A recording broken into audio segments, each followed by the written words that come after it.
A blessed day to you all. My name is Lino from Sydney, Australia. Welcome to Pathways of Hope. Our reading for today is from Mark 3, verses 13 to 19. He went up the mountain and summoned those whom he wanted, and they came to him. He appointed 12, whom he also named apostles, that they might be with him, and he might send them forth to preach and to have authority to drive out demons. He appointed the 12, Simon, whom he named Peter, James, son of Zebedee, and John, the brother of James, whom he named Boanerges, that is, sons of thunder, Andrew, Philip, Bartholomew, Matthew, Thomas, James, the son of Alphaeus, Thaddeus, Simon the Cananean, and Judas Iscariot, who betrayed him. What we have just read might seem like just another day in the organizational life of Jesus. He had a mission to pursue, and therefore he needed a leadership team to move things forward. Here he was, forming his executive committee. Is this really what it's all about? Not quite. For one, these 12 men weren't exactly what we might consider as leadership material, having been educated in the Jewish graduate school of high-performing organizations.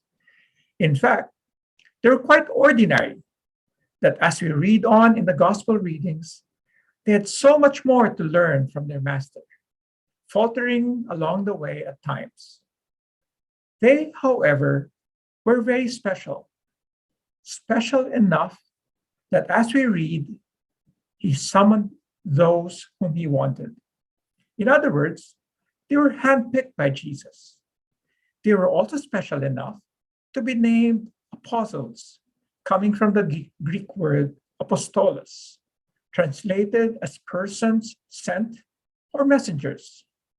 In other words, they were appointed not just because of who they were, but for who they were going to be, messengers.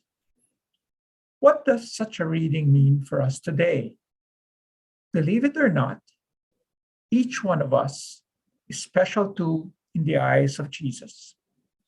He too summons and appoints us. We too have a mission. Our mission may be for the right here, right now, as a student, single young professional, a spouse, a parent, or even a retiree. This mission can also be defined by our respective gifts. Recall Romans 12, verse 6, which says, "Since we have gifts that differ according to the grace given to us, let us exercise these gifts." Without an exception, we all have gifts. God challenges us, just like the first apostles, to exercise these gifts, using these to proclaim who God is through our very lives. A sister in Christ, whom I have known during my university years, sadly just recently passed away. She battled cancer for many years.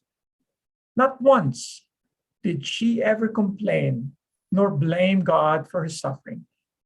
Through her life, and yes, even until death, she lived the life of an apostolos, a messenger of joy, hope, and life eternal. I would like to highlight a very simple yet important line from the reading. In response to having been summoned, they came to him. They came to him. They didn't walk away. They didn't come up with a bunch of excuses of how weak or how ungifted they were. They didn't say, "Let me sort out my livelihood first. Maybe later, when I am in much better health. Maybe after all this COVID stuff is finally a thing of the past." Instead, they simply responded and turned to him. How about you, my friend? How will you respond to his call to be his apostle, his messenger. May you all have a blessed day.